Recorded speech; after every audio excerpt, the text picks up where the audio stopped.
안녕하십니까, 레필입니다. 9월 10일 두산 애너빌리티 보도록 하겠습니다. 증시 보겠습니다. 코스피 0.49% 하락했고요. 코스닥은 1.16% 하락했습니다.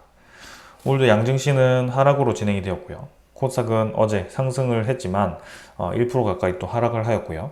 코스피는 오늘도 하락을 하면서 외국인 투자자가 6,700억을 매도를 하였습니다. 기관 투자자는 600억 정도 매도하면서 크게 매도는 없었고요. 확실히 지금 코스피에서는 외국인 투자자가 계속 빠져나가는 모습이 나오고 있습니다. 코스닥도 지금 외국인 투자자 1,900억, 기관 투자자가 650억 매도하면서 양매도 진행이 되었는데요. 지금 뭐 수급 자체가 코스닥은 연속적으로 매도가 나오고 있지는 않지만 사실 전체적으로 봤을 때는 확실히 좀 수급이 좋은 편은 아니죠. 그래서 코스피와 코스닥 모두 별로 수급이 좋지 않습니다. 특히 코스피는 지금 2520포인트까지 떨어지면서 사실상 이제 급락은 없었지만 이전처럼 엔캐리 트레이드 청산으로 이틀 정도 크게 떨어지면서 완전 지수가 밀리는 현상은 없었지만 서서히 지금 증시가 밀리면서 아래로 추락을 하고 있습니다. 쌍바닥을 찍으면서 반등하는 듯 하면서도 지금 이제 눌러지면서 진행이 되고 있고요. 더 문제는 이제 이러한 차트보다도 수급적으로 지금 외국인 투자자가 계속 이탈을 하고 있다는 점입니다. 그래서 올 초부터 해서 외국인 투자자가 코스피에서 좀 많은 물량을 매수를 했었는데 지금 같은 경우는 반대로 매도를 계속 이어가고 있기 때문에 지금 이제 하반기에 있는 그런 불확실성에 대해서 미리 대비를 하는 것이 아닌가라는 생각이 들고 있습니다. 특히 불확실성이 지금 부각이 되는 이유 자체가 11월에 있는 미국의 대선이라든지 이제 금리 인하는 이제 기정사실화 되었지만 그 금리 인하로 인해서 나타나는 엔캐리 트레이드 청산이라든지 아니면 그동안에 이제 부채가 서서히 이제 금리 정책 변동 사항과 함께 좀 변수가 나올 수도 있거든요. 그래서 그러한 부분들을 지금 대비를 하는 거일 수도 있습니다. 그래서 꽤나 많은 물량을 지금 빼고 있고요. 오늘도 6,700억을 이탈시켜서 지금 이제 한 6일 정도 연속으로 매도를 하였고요. 거의 6일 동안 3조 가까이를 매도를 하였습니다. 기관 투자자도 지금 딱히 지수를 방어하는 수급은 없어 보이고요. 금융 투자가 매수하면 다시 매도를 하고 있고 나머지 투자자들도 크게 매수 없이 진행 중입니다. 전체적인 지수가 계속 하락을 하고 있고요. 그동안 꾸준히 올라가던 이런 추세 자체가 확실히 꺾여서 지금 아래로 떨어지고 있습니다. 2400선으로 다시 진입을 할지도 좀 체크를 해봐야 될 것 같고요. 이번 주 이제 지나고 나면 추석 연휴이기 때문에 이제 다시 장이 열리면 다음 주 목요일, 금요일 그 다음 주로 가면 이제 9월 말이죠. 그래서 어째저째 이제 또 9월 말 지나가게 되고 10월 초에도 또 연휴가 많기 때문에 금방 이제 11월이 다가오게 됩니다. 그래서 미국의 대선 결과라든지 미국의 그런 대선에 대한 영향들이 증시에 영향을 줄 수 있기 때문에 한번 이런 불확실성이 계속 어떻게 되는지 우리는 체크를 해야 될 것 같고요. 지금 뭐 섣불리 판단을 할 수는 없는 상황입니다. 그래서 아예 이제 주식 투자를 지금 보류한다고 한다면 보류를 할 수도 있는 타이밍이고 이대로 그냥 쭉 간다고 한다면 갈 수도 있는 타이밍입니다. 그래서 뭐가 정답이다라고 말씀드리기는 어렵고 지금은 확실히 상황 자체가 썩 좋아 보이지는 않는다라고 좀 말씀드릴 수는 있을 것 같습니다. 9월 달에 금리 인하가 시작되긴 하겠지만 지금 금리 인하로 인해서 증시가 급 반등하는 그런 시그널은 나오지는 않고 있습니다. 코스닥도 지금 706포인트까지 떨어진 상황이고요. 서서히 지금 쌍바닥 근처까지 지수가 밀리고 있는 상황이죠. 그래서 반등을 하긴 해도 지금 다시 떨어지는 게 문제이고요. 이번 주에 대한 흐름이 어떻게 진행될지 또 보도록 하겠습니다. 아무래도 긴 연휴가 끼어 있으면 그런 변수를 최소화시키기 위해서 더 이제 증시에서 좀 미리 매도를 하는 그런 움직임이 있는데요. 그러한 부분들을 좀 지켜보도록 하겠습니다. 그다음은 외국인 투자자가 1,900억 매도하였고 기관 투자자 650억 매도했는데요. 외국인 투자자도 지금 뭐 매수보다 지금 매도를 더 진행하고 있죠. 전체적으로는 계속 이탈을 하고 있는 게 보여집니다. 기관 투자자도 마찬가지입니다. 어제 잠깐 금융투자 위주로 매수가 나왔던 것이지 사실 그 금융투자를 제외하고는 별로 이제 매수가 없었고요. 기간 투자자 토탈 물량을 보면 사실상 이제 8월 말부터도 계속 이탈을 하고 있다라고 보여집니다.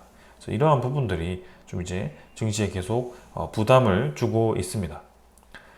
해외 증시도 뭐 다우 나스닥이 반등을 하긴 했습니다만 아시아 증시는 크게 반등하지 못했고요.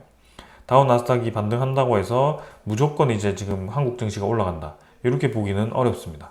왜냐하면 지금은 아직까지도 강달러에 대한 현상이 있고요.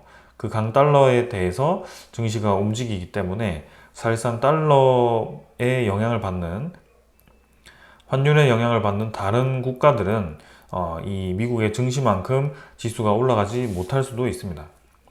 그런 가장 우려스러운 점은 강달러에 대한 시대가 끝났을 때 그동안 이 증시가 계속 밀어붙이던 이 나스닥이 어떻게 움직일지는 아무도 알지 못하고요. 사실상 이제 이 경기가 엄청나게 올라갔다라고 실물 경기가 올라갔다라고 판단하기보다는 그런 이제 이 금리 인하로 인해서, 그 다음에 금리 인상을 하더라도 달러에 대한 강세에 의해서 미국장으로 좀 계속 자금들이 모이는 현상들이 좀 있었고요. 그러한 부분들이 이러한 영향을 줄 수도 있다. 그래서 갑작스러운 이제 금리 인하가 오히려 미국 증시에 큰 하락을 부추길 수도 있고요. 엔캐리 트레이드 청산, 그죠? 엔화에 대한 갑작스러운 강세로 인해서 트레이드 청산으로 인해서 우리나라 증시와 일본 증시도 같이 하락을 할 수도 있다. 그러한 변수들이 아직 있기 때문에 좀 지켜봐야 될 것 같습니다. 1340원 정도로 지금 이제 미국 원달러 진행 중입니다만 뭐 조금 반등했지만 사실상 여전히 한 단계 아래에 있습니다. 그래서 9월 달에 금리 인하에 대한 시그널들을 좀 한번 봐야 될 것 같고, 거기에 따라서 환율이 움직일 것 같습니다. 아무래도 네, 오늘 이 하루 지나면 이제 11일이죠. 수요일부터 CPI 지표, 그 다음에 PPI 지표가 발표될 겁니다. 그래서 소비자 물가 지표가 이제 8월 달에 어떻게 진행되었는지 좀 보면 이 증시에 대한 방향이 더 정해질 수도 있고요. 만약에 물가 지표가 여전히 높다라고 한다면 금리를 섣불리 빠르게 떨어뜨리기도 애매한 상황이죠. 근데 물가가 예상보다 빠르게 잡히고 있다, 그 상황에서 고용 지표도 지금 이제 둔화되고 있다라고 한다면 충분히 9월 달에도 0.5%의 금리 인하가 가능해 보입니다. 그래서 미국 증시는 지금 관망세로 보합 수준이고요. 유럽 증시도 아직까지는 관망으로 진행 중인 것 같습니다. 원자재 가격은 지금 국제유가가 68달러로 여전히 약세를 띠고 있고, 천연가스도 2.1달러로 약세를 보이고 있습니다. 채권금리도 마찬가지죠. 3.7%대에서 지금 크게 변화가 없는 상황이고요. 한 달치로 본다면 여전히 저점 부근에 위치를 하고 있습니다. 자, 그래서 이 정도로 네, 시장에 대한 분위기를 한번 살펴보았고요. 내일 이제 저녁 9시 반에 네, 소비자 물가지표가 발표되기 때문에 거기에 지표에 따라서 또 증시가 변동될 수도 있을 것 같습니다. 그래서 우리는 특히 이번 주 목요일에 또 옵션 만기도 있고 다음 주에 추석을 앞두고 있기 때문에 더 변동성이 큰 시장이다라고 보시면 될 것 같고, 크게 뭐 반등을 기대하기는 쉽지는 않은 그런 일주일이다라고 보시면 되겠습니다. 그래서 이번 주는 가볍게 넘기도록 하고요. 추석 다음 주, 그 다음에 그 다음 주까지 좀 가야지 시장에 대한 이 분위기를 좀 알 수 있을 것 같고, 미국에 대한 대선 영향으로 올해 하반기 마지막까지는 증시가 굉장히 좀 변동성이 클 것 같다라는 생각입니다. 그래서 이때일수록 좀 마음을 길게 보고 좀 넓게 보고 투자를 하는 게 맞고요. 지금은 확실히 계속 말씀드리지만 좀 무리해서 투자하기에는 굉장히 애매한 시기가 되었다라고 생각이 듭니다. 그래서 그러한 부분들을 좀 감안해서 투자를 해주시기를 바라겠습니다. 저는 여기까지 하고 종목으로 넘어가겠습니다. 두산에너빌리티 보겠습니다. 240원 하락해서 1.4% 하락했고요. 16,560원으로 마무리가 되었습니다. 오늘 뭐 상승하다가 하락으로 또 진행이 되었고요. 코스피 전체가 좀 떨어지면서 마찬가지 두산에너빌리티도 하락했고, 시간의 거래는 거의 없었죠. 그래서 크게 의미 없었고요. 관련 종목들도 전체적으로는 하락을 하는 분위기였습니다. 코스피가 떨어지고 있기 때문에 두산에너빌리티도 크게 반등하지 못하는 그런 상황이고요. 뭐 코스피가 그리는 차트 그림과 거의 유사하게 주가가 움직이고 있기 때문에 계속 말씀드리지만 지금 주가가 어떻게 움직이는지는 크게 의미가 없다라고 말씀을 드리고 있습니다. 뭐 쌍바닥에서 지지를 하는지 뭐 수렴 구간에서 조금 더 올라가는지 이게 지금 중요해 보이지는 않고요.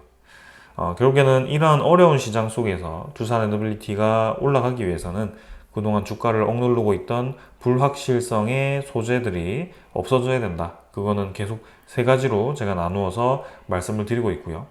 이전 영상들을 꾸준히 보신 분들이라면 충분히 인지하고 계실 것 같습니다. 그래서 그러한 시기까지 우리는 그냥 주가에 대해서 좀 둔감하게 지켜보면 될 것 같고요.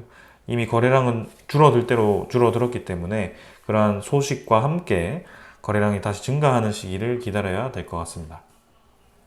지금도 150만 주로 거래량 마감되었고요.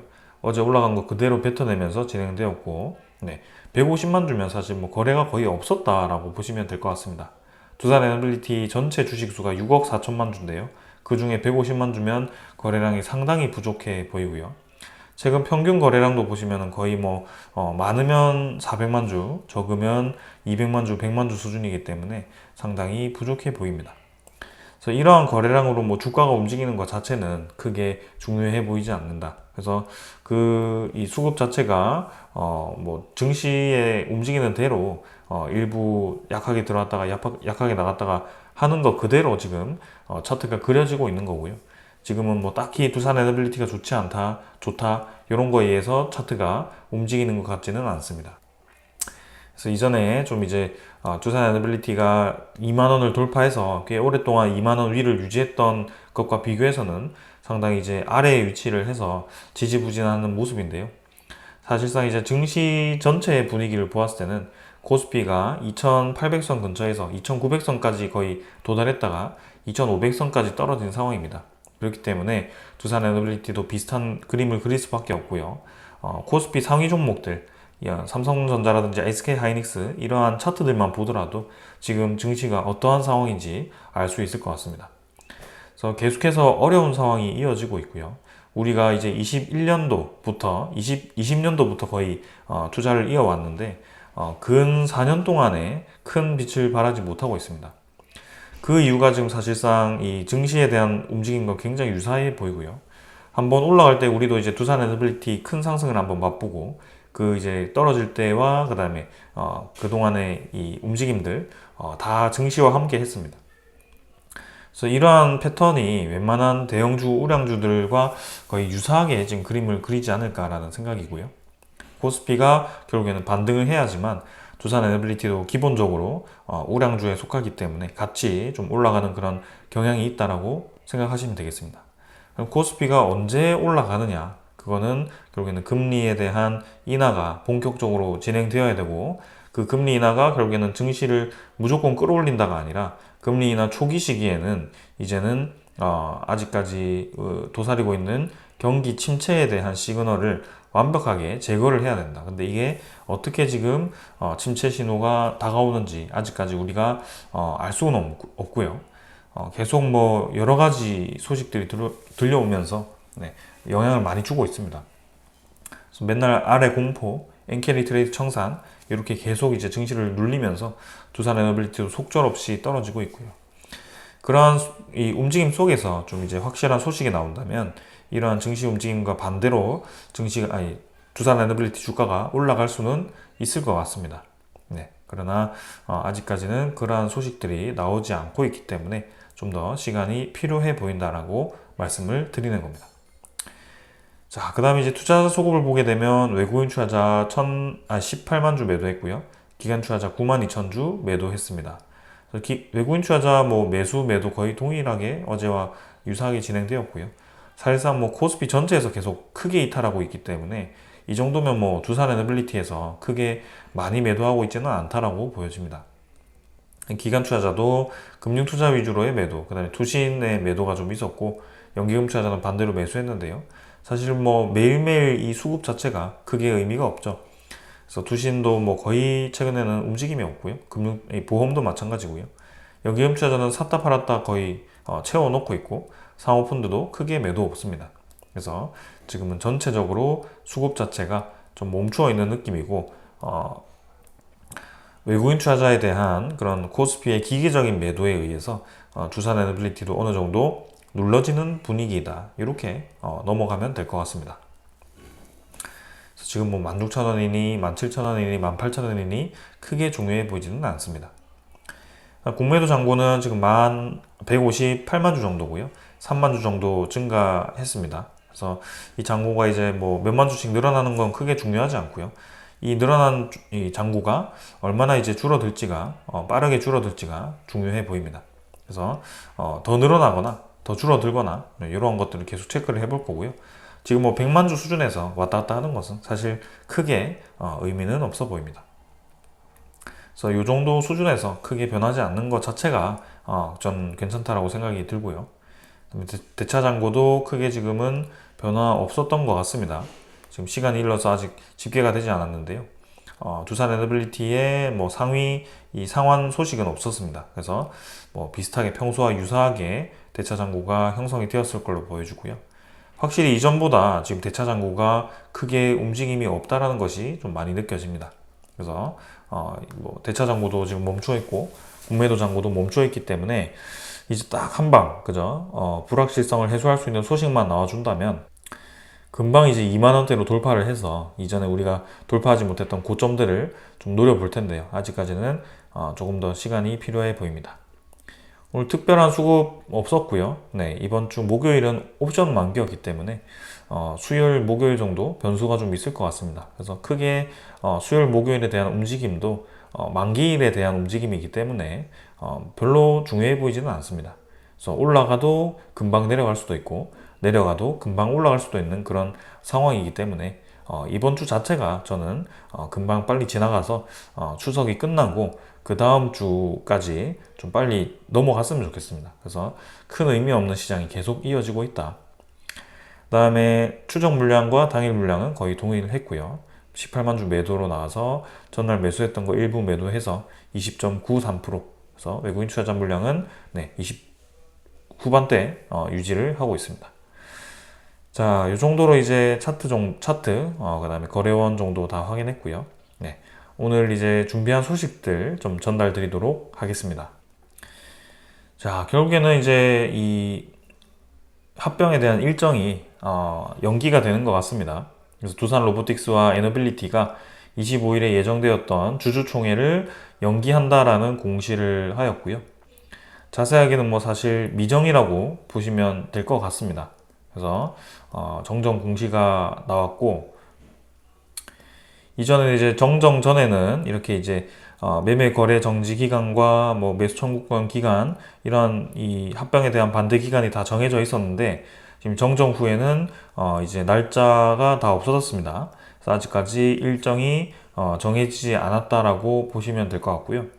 합병에 대한 정정 신고서가 나오지 않았기 때문에, 그러니까 실제로 이제 분할 비율이 어떻게 바뀔지, 합병에 대한 비율이 어떻게 바뀔지, 합병이 진행될지 이런 것부터가 아직까지 결정되지 않았습니다. 그래서 그러한 부분들을 좀 이제 결정했을 때 일정이 나올 것 같고요. 지금 원래는 9월 10일 오늘부터 합병에 대한 반대가 진행되어야 되는데요. 아직까지 확실한 날짜가 제기가 되지 않았습니다. 그래서 반대에 대한 일정도 밀릴 거고요. 그런 부분들을 다시 소식이 나오면 바로 여러분들께 전달 드리도록 하겠습니다. 참 이제 연말이 다가오고 있고 시장에 대한 불확실성이 커지고 있고 두산 에너빌리티를 포함해서 두산 로보틱스, 두산 밥캣 주가가 모두 크게 떨어진 상황인데 이렇게까지 합병을 계속 추진해야 되나라는 생각이 들 정도로 참 야속합니다. 그래서 이쯤 하면 그냥 이제 적절하게 접고 다음 기회를 좀 노려보면 어떨까라는 생각이고요. 그렇게 다음 기회를 본다면 두산 로보틱스에 대한 주가가 계속 떨어질 거기 때문에 지금과 같은 합병에 대한 비율을 나중에는 맞출 수가 없겠죠. 그래서 지금 아니면 안 된다라는 생각을 가지고 있을 것 같습니다. 네, 그래서 그러한 것들이 좀 더 괘씸해 보이고요. 네, 빠르게 합병에 대한 결정을 내려서 뭐 심판을 받던 진행을 하던 그렇게 진행했으면 좋겠습니다. 자, 그리고 이제 오늘 증권 리포트에서도 합병에 대한 비판을 하는 리포트가 나왔습니다. 그래서 대신증권에서는 원래 기존 목표 주가를 3만 원을 잡았었는데요. 이번에 목표 주가를 26,000원으로 하향을 시켜버렸습니다. 그래서 내용을 좀 살펴보면 허민호 대신증권연구원은 분할 합병에 대한 불확실성이 존재한다. 2025년에서 26년 한국원전의 체코원전 2기 계약 체결 이외에 아랍에미리트 UAE 원전의 5, 6호기, 폴란드 원전 2기 수주 등이 기대가 된다. 그래서 한 총 6개 정도 기대가 되는데 그렇다고 하더라도 두산 밥켓이 떨어져 나갔을 때 실적 전망치에 대한 하향과 시가총액 하락을 반영해서 목표 주가를 하향한다. 그래서 합병에 대해서 포괄적 교환은 취소가 되었지만 분할 그죠? 투자 사업 부문에 대한 분할은 계속 진행을 하는데 거기에 대한 분할 비율이 지금 0.75 대 0.25인데 이게 순수 가치가 아니라 장부가액 기준이다. 그러니까 말 그대로 장부가액이라는 것이 두산 밥켓의 합병을 검토했던 당시의 주가가 5만 원인데 그 5만 원에 대해서 전체 주식수 1억 주의 이제 46%에 대한 지분 가치가 2.2조가 나오게 됩니다. 그래서 그게 장부가액 가치고요. 여기에서 두산에너빌리티의 부채 7천억을 붙여가지고 마이너스로 해서 1.25조로 이제 이 가치를 자본 가치를 잡아버리면서 전체 두산에너빌리티의 두산밥켓 제외 자본 가치의 6조와 비교했을 때 비율이 0.75 대 0.25로 나온다라고 결론이 난 겁니다.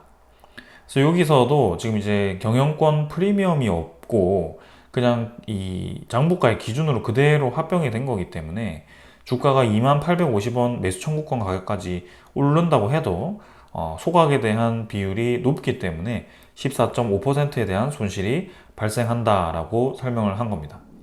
이게 이제 보는 시점에 따라서 달라질 수가 있는데요. 분명히 이제 부채가 떨어져 나가서 나머지 0.75에 대한 가치가 부채 마이너스로 인해서 증가를 하긴 하겠지만 사실 그거는 합병이 다 마무리가 된 이후고요. 그 주가가 이 리밸런싱이 되어서 딱 그거를 유지한다라는 보장도 없습니다.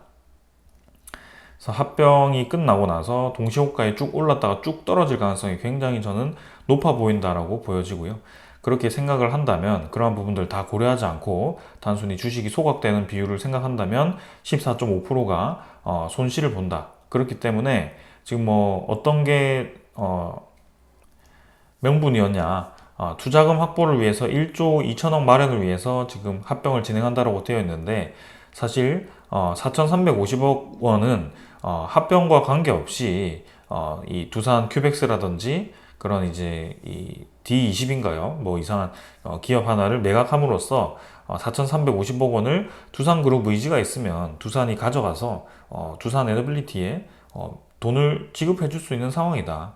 그리고 그 매수 청구권 금액이 지금 합병 반대하는 사람들이 굉장히 많아지고 있는데 실제로 뭐 액트라는 그런 이 플랫폼과 그 다음에 지금 액트를 가입하지 않았지만 반대를 위한 준비를 하고 있는 사람들과 증권사를 통해서 이미 반대를 표결한 사람들과 그러한 지분들을 다 모았을 때는 6천억 원이 될지 안 될지는 아직 돼봐야 알겠지만 적어도 지금 수천억은 될 것 같죠.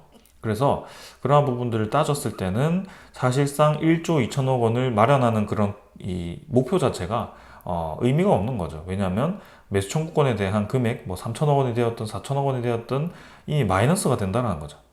그렇게 따지면 결국에는 합병을 진행하지 않고 이 자산 매각만 해서 4,350억 원을 마련한 다음에 두산밥켓 배당금 700억씩 받아서 1년 안에 이 모든 1조 2천억을 투자하는 게 아니잖아요.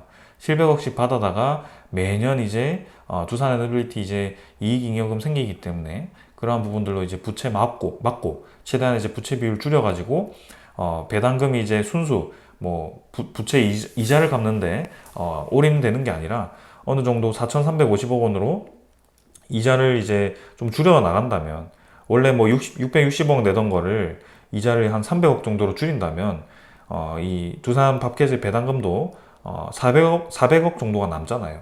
그러니까 그 400억으로 계속 꾸준히 채무를 갚아 나간다면 충분하다라고 보여지는 거죠. 결국에는 이겁니다. 합병을 진행하지 않던가 합병을 진행하지 않고 정말 두산 에너빌리티의 사업을 생각한다면 이 단순 4,350억 원을 투자해라. 매각해서 가져가라. 그러고 그렇지 않다면 분할 비율을 조정해라. 0.89 대 0.11 수준, 뭐 어떤 수준이든 간에 결국에는 제가 얘기한 것도 지금 이제 뭐 장부가에까지 이해합니다. 그래. 법 안에 이제 그런 기준이 있기 때문에 주가를 활용해서 합병 비율을 맞추는 그런 기준이 있기 때문에 오케이, 그것까지는 인정을 한다는 거죠. 그래서 46%에 대한 지분 가치가 2.2조가 나온 것까지는 이해를 하겠다는 겁니다. 근데 밥캣의 실제 가치보다 이 2.2조가 너무 괴리율이 크기 때문에 사실상 그 괴리율을 줄이기 위한다라고 한다면 두산 에너빌리티에다가 이득을 줘야 되는 거죠. 그죠? 두산 에너빌리티가 돈을 많이 받고 두산 밥켓을 파는 격으로 되어야 되는데 그렇다는 것은 결국에는 이 합병 비율을 분할, 그죠? 그 분할 비율을 우리에게 주식 소각수를 줄이기 위해서는 부채를 늘려라. 그죠? 부채를 7천억 원이 아니라 뭐 1조 이상 늘려라. 그러면 마이너스 금액이 늘어날 수밖에 없죠. 예를 들어 1.5조를 잡으면 자본 비율이 0.7조가 됩니다. 0.7조면 이제 6조와 이제 비율을 계산했을 때 이 정도 비율이 나올 거거든요. 그러니까 회사 측에서는 충분히 두산 엔더빌리티 주주분들을 위해서 합병 비율을 수정할 수도 있고, 단순히 합병 비율을 떠나서 인적 분할 시에 두산 에너빌리티의 부채를 더 가져가서 우리의 주식 소각 비율을 줄이되 남은 주식에 대한 이 재무 개선도 훨씬 많이 시킬 수도 있습니다. 그리고 부채를 획기적으로 줄임으로써 원전에 대한 투자 금액을 확실하게 마련할 수 있는 그런 상황이 생기는 거고, 네. 두산 로보틱스 입장에서는 부채가 좀 많아지는 격이 되겠지만 결국에는 두산 밥캣으로 매년 700억씩 받는 격이기 때문에 그러한 부분들을 다 해결해라. 그러니까 에너빌리티는 확실하게 이제 재무 개선 시키고 우리 에너빌리티 주주들이 그동안 많은 유상증자 참여했고 블록딜도 참아줬으니까 부채를 확실하게 개선해서 우리에게 돌아오는 이득을 좀 만들어라. 우리도 회사를 위해서 투자를 했고 회사가 잘 나가는 거를 보기 위해서 지금까지 버텼기 때문에 그러한 상황을 만들라는 거죠. 그래서 대신증권이 얘기했던 그런 인적 분할에 대한 비율 조정과 제가 얘기 드린 부채를 더 떼가서 자본에 대한 가치를 신설 분할에 대한 자본에 대한 가치를 줄여서 그 비율 자체를 높여서 우리 소각 비율을 줄여라 라는 것과 동일한 맥락인 것 같습니다. 자, 그래서 저 경영진들이 자 어떻게 이제 판단을 할지 정정신고서를 또 그대로 내면 당연히 또 큰 반대가 나타날 거고 매수 청구권에 대한 지금 행사를 하지 않을 이유가 없죠. 지금 같다면 저도 매수 청구권 하고 2890원 받고 두산 에너빌리티 처분하고요. 당장 그냥 주식을 좀 멈추어 있다가 증시에 대한 불확실성이 해소되었을 때 다시 들어오고자 합니다. 그래서 지금 합병에 대한 진행이 그렇게 된다면 일단은 어떻게 될지 한번 봐야 될 것 같고요. 분할 비율에 따라서 모든 게 결정이 될 것 같다라는 생각입니다. 자, 그래서 이 정도로 이제 합병에 대한 말씀은 넘기도록 하고요. 자, 그 다음에 이제 체코에 대한 웨스팅하우스에 대한 이 이슈가 자, 웨스팅하우스가 만약에 우리를 계속 공격해서 체코에 대한 원전을 우리가 수주를 실패를 한다면, 계약을 실패를 한다면 웨스팅하우스도 수익이 없습니다. 그러니까 적절하게 합의를 해서 그네들도 이제 우리에게 돈을 받아가야만 이렇게 우리에게 이악 물고 소송을 건 이 의미가 있겠죠. 우리가 실패한다고 해서 이거를 웨스팅하우스로 줄까요? 주지 않겠죠. 그렇기 때문에 웨스팅하우스도 우리의 그들의 최종 목표가 우리의 계약 실패가 아닐 겁니다. 그래서 그러한 부분들을 고려해 봤을 때 어제 말씀드렸던 것처럼 적절한 합의가 이루어질 것 같고 지금 대통령실 쪽에서도 계속 동일한 내용이 나오는 것 봐서는 이제는 정말 이제 합의가 임박한 것이 아닌가, 그죠? 합의가 임박이 되었는데 그 마지막 단계, 그죠? 마지막이 뭐였죠? 계약에 대한, 그죠? 이 계약에 대해서 지재권이 얼마나 영향을 주었는가? 이 UAE에 대해서 이전에 진행했던 바라카 원전들 지재권과 그 다음에 지금 앞으로 진행할 체코 원전에 대한 지재권은 완전히 다르죠. 왜냐하면 우리가 이 지재권에 대해서 지금 통제를 받던 그런 수출 품목들을 국산화를 시켰기 때문입니다. 그래서 그러한 비율을 이제 산정하는 상황인 것 같고요. 그렇기 때문에 여러 원전 인사들이 최근에 계속 미국을 왔다 갔다 하고 있는 것 같습니다. 그래서 이 내용이 이제 체코의 우리나라 경제사절단이 방문하기 전에 해결이 될 건가, 아니면 내년 3월 전에 해결이 될 건가, 그거는 계속해서 지켜보도록 하겠습니다. 자, 그래서 이 정도로 이제 뭐 큰 건들을 다 말씀을 드렸고요. 지금 뭐 조금 번외이긴 하지만 원전 에너지와 재생에너지가 늘어서 온실가스가 4.4% 줄었다. 그래서 이게 뭐 경기 부진에 대한 영향도 있고 원전 재생에너지에 대한 영향도 있다. 이런 부분들을 좀 이제 강조한 게 좀 있었고요. 원전 에너지를 계속 반대하는 쪽에서는 재생에너지를 계속 늘려라라고 얘기를 하고 있죠. 근데 거기에 대한 한계가 지금 계속 드러나고 있고, 어제도 말씀드렸던 이탈리아가 35년 만에 탈원전을 했다는 것은 굉장히 상징적인 의미이다.